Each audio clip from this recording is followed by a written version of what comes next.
السلام علیکم دوستوں and welcome to my channel.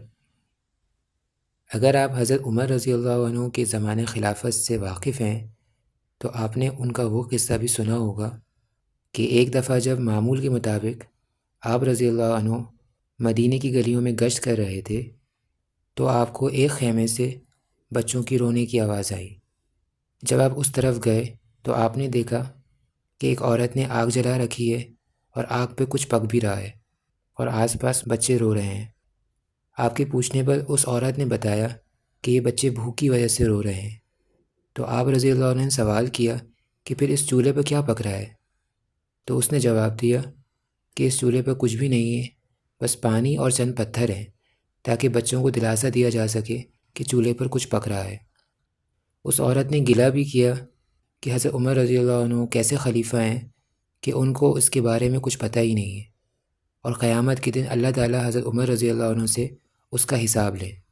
کیونکہ وہ یہ نہیں جانتی تھی کہ وہ جن سے بات کر رہی ہے وہ خود حضرت عمر ہی ہے۔ اب یہاں پر اس زمانے کا کوئی خلیفہ ہوتا یا کوئی بادشاہ ہوتا یا ہمارا حکمران ہوتا تو وہ کیا کرتا آپ خود سمجھ سکتے ہیں۔ یہ تو حضرت عمر رضی اللہ عنہ کا ظرف تھا جنہوں نے ان کی بات کو برداشت بھی کیا اور اپنی غلطی بھی مانی۔ پھر وہ اپنے غلام کو لے کر بیت المال گئے اور وہاں سے اناج اٹھایا اور اناج کی بوری کو خود اپنے کندھوں پر اٹھایا۔ ان کے غلام کے اصرار کرنے پر آپ رضی اللہ عنہ نے فرمایا کہ قیامت کے دن میرے گناہوں کا بوجھ بھی تو ہی اٹھائے گا، اور اناج کو لے کر اس عورت کے گھر کی طرف چلنے لگے۔ وہاں پہنچ کر آپ رضی اللہ عنہ نے خود آگ جلائی اور ہانڈی میں کچھ آٹا، کھجوریں اور چربی ملا کر کھانا تیار کیا، اور جب کھانا تیار ہو گیا تو خود ان بچوں کو کھانا کھلایا، اور جب بچے سیر ہو گئے اور کھیلنے کودنے لگے تو آپ رضی اللہ عنہ ایک طرف بیٹھ گئے اور انہیں ہنستے کھیلتے دیکھتے رہے۔ غلام کے پوچھنے پر آپ رضی اللہ عنہ نے فرمایا کہ میں نے ان بچوں کو روتا ہوا دیکھا تھا، میرا دل چاہتا ہے کہ کچھ دیر میں ان کو ہنستا کھیلتا ہوا بھی دیکھوں۔ آپ رضی اللہ عنہ کے اس اخلاق کو دیکھ کر اور اپنے بچوں کو ہنستا کھیلتا ہوا دیکھ کر وہ عورت بہت خوش ہوئی، اور اس نے حضرت عمر سے کہا کہ آپ حضرت عمر سے بہتر ہیں، یعنی آپ کو ہمارا خلیفہ ہونا چاہیے تھا۔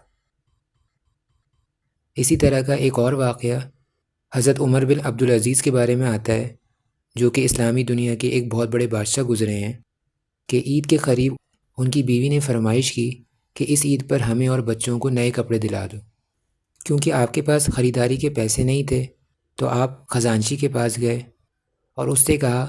کہ مجھے 1 مہینے کی تنخواہ ایڈوانس دے دو۔ اب اس وقت کے خزانچی بھی اتنے ایماندار ہوتے تھے کہ اس نے کہا کہ آپ مجھے اس بات کی گارنٹی دے سکتے ہیں کہ اگلے مہینے تک آپ زندہ رہیں گے، کہ یہ آپ کا جو قرض ہے یہ آپ چکا سکیں۔ حضرت عمر بن عبدالعزیز نے کچھ نہیں کہا اور واپس آ گئے، اور وہ عید انہوں نے اور ان کی بیوی بچوں نے پرانے کپڑوں سے خوشی خوشی گزاری۔ دوستوں، حال ہی میں یہ جو واقعہ پیش آیا ہے یہ بہت ہی دردناک اور افسوسناک ہے، اور ہم سب اس درد کو محسوس کر سکتے ہیں، لیکن ہمارے ملک کا نظام اتنا بوسیدہ اور اتنا کرپٹڈ ہو گیا ہے کہ آئے دن ہمیں اس طرح کے واقعات سننے کو ملتے رہتے ہیں، اور نہ جانے کتنے واقعات ایسے ہوتے ہیں